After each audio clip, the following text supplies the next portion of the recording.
3. Captives. Ace drew a nought, the doctor drew a cross and a line, and Ace threw down her pencil in disgust. "You've won again!" She looked at the bare concrete wall, which was entirely covered in noughts and crosses squares. "I make that 147 games, Professor. You've won 7, and we've had 140 draws." She looked round the room for the 100th time. Besides the concrete walls, there was a wooden bench they were sitting on, and a bare light bulb hanging from a flex in the ceiling. That was it. "What are they going to do to us, Professor? Why is nothing happening?" "Nothing's supposed to happen, at least not at first. This is stage 1. They just leave us alone to work ourselves up into a state of fear, terror and apprehension." The doctor put his hands behind his head and yawned. "Ah, right," said Ace. "Professor?" "What?" "All the people we've had trouble with have been English, not German. Those yobs at the coffee stall, the ones who picked us up just now." "They're all BFK," said the doctor. "Britisher Free Corps. It started with the war. They used to go around the camps trying to get prisoners to change sides. Did they get many takers? Hardly any, not then. But in this reality, England lost the war about 10 years ago. Those lads have grown up under this regime, offer people extra pay, extra rations and a chance to push their fellow citizens around, and you'll always get a few takers." "I suppose you will." Ace stared gloomily at the noughts and crosses covered concrete. "We could start another wall," offered the doctor. The door flew open with a crash, and a brutal-looking guard in the party-coloured Free Corps uniform stood looming over them, brandishing a riding crop. "We've got you now, you swine," he roared. "You're in the hands of the Free Corps, and you can expect no mercy." "Ah, stage 2, said the doctor. "Now, pay attention, Ace." The guard began a long, rambling, loudly screamed tirade. It seemed to go on forever, and Ace found herself getting a headache, and earache as well. At the top of his voice the guard shouted that they were Jewish Bolshevist traitors, that the game was up, and that their associates had all been rounded up and made full confessions.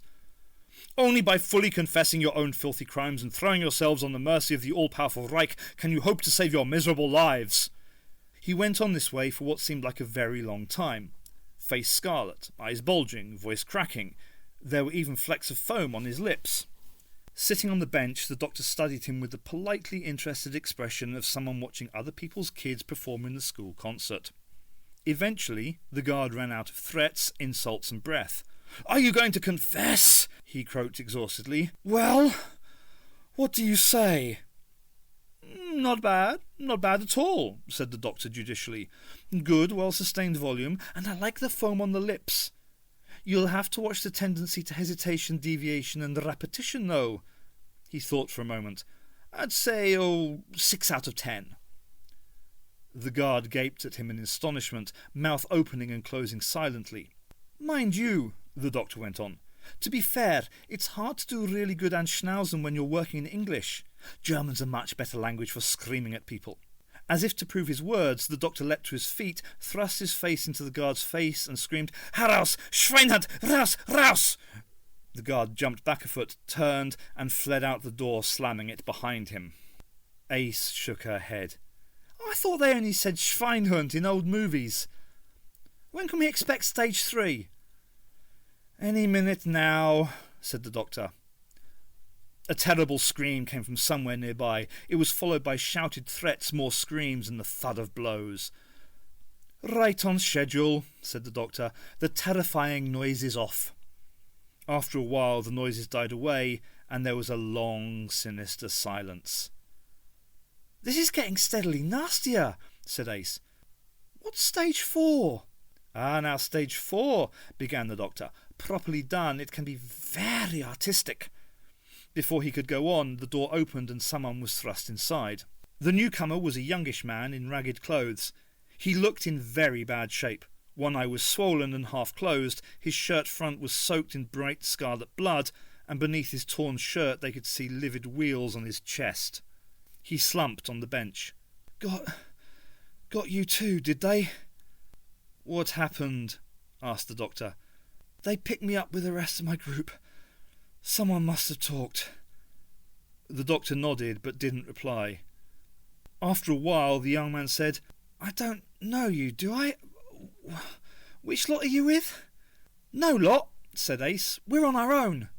Ignoring her, the young man turned to the doctor. Are you with Colonel Gubbins' people?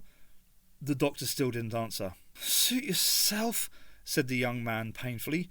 But if I were you, I'd talk, or you'll get what I did.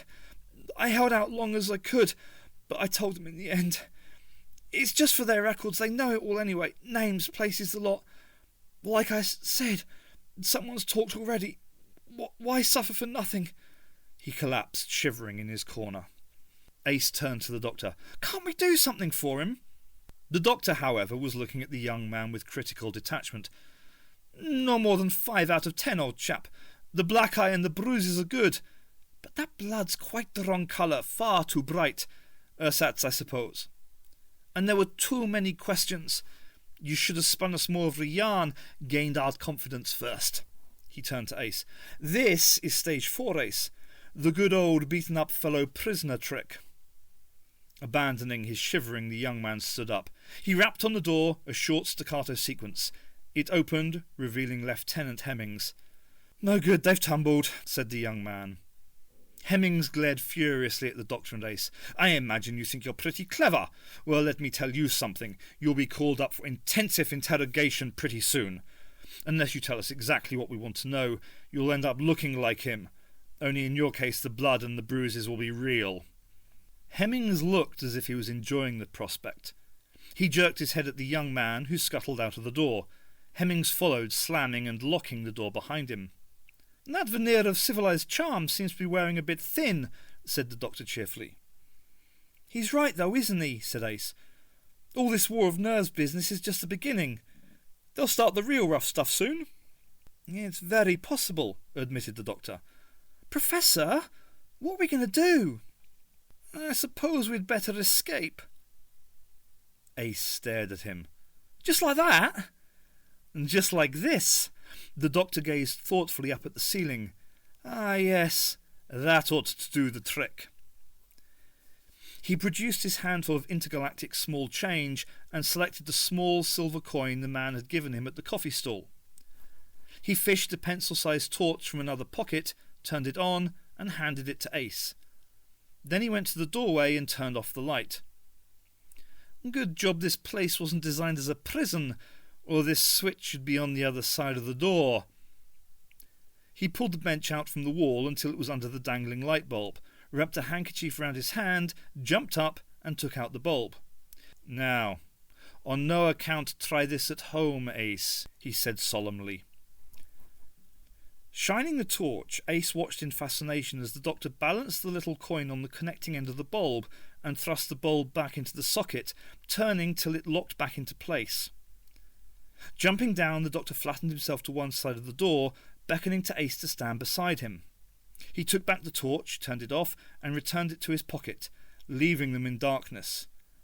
Then he rapped sharply on the door, using the same staccato sequence of knocks that had been used by the fake prisoner. Nothing happened. The doctor rapped again. They heard jack-booted feet on the stone floor of the corridor. Hemmings' voice called sharply, Yes, what do you want? Thought he wouldn't be far away, whispered the doctor. He rapped on the door for the third time. They heard the key turn in the lock and the door opened. Hemmings appeared, framed in the doorway by the light from the corridor, an automatic pistol in his hand. He peered suspiciously into the darkened room, and the doctor flicked the light switch. There was a bang, a flash from the ceiling, and all the lights in the corridor went out. The doctor slipped past Hemmings and gave him a shove in the back that sent him staggering into the centre of the room. He stumbled over the bench and fell with a crash, the automatic clattering from his hand. Snatching it up, Ace joined the doctor in the darkened corridor. He slammed and locked the door. This way! Grabbing her hand, the doctor pulled her back along the way they had come, brushing past the confused guard in the darkness. They climbed the stairs and emerged into the hotel foyer, where everything seemed normal. The doctor looked at the gun in Ace's hand. Put that thing away. This isn't the OK Corral. Ace thrust the gun into her pocket, and they strolled through the crowded foyer and out into the hotel forecourt. A black limousine with an SS driver was parked outside, and to Ace's horror the doctor opened the rear door and climbed inside, dragging her in after him. He leaned forward, tapped the black uniformed chauffeur on the shoulder and snapped, "Nachtfestival, bitte!" The chauffeur turned and gaped at him. "Nachtfestival!" barked the doctor. "Schnell!" The limousine pulled away. Ace gave the doctor a horrified look. "What do you think you're doing, Professor?" Leaning back in the cushions, the doctor said, "In an authoritarian society, people tend to obey the voice of authority. It can be very useful at times. You're taking an awful chance. Look at it this way, Ace. No one would dare to commandeer an official car unless they had the right to do so. We've just done it, so we must have the authority to do what we've done. Otherwise we wouldn't have done it." Ace felt there was a flaw in there somewhere, but she couldn't find it. They sat in silence as the car drove along the Strand, over the bridge and back onto the festival site, passing the saluting sentries. It parked just inside the gates.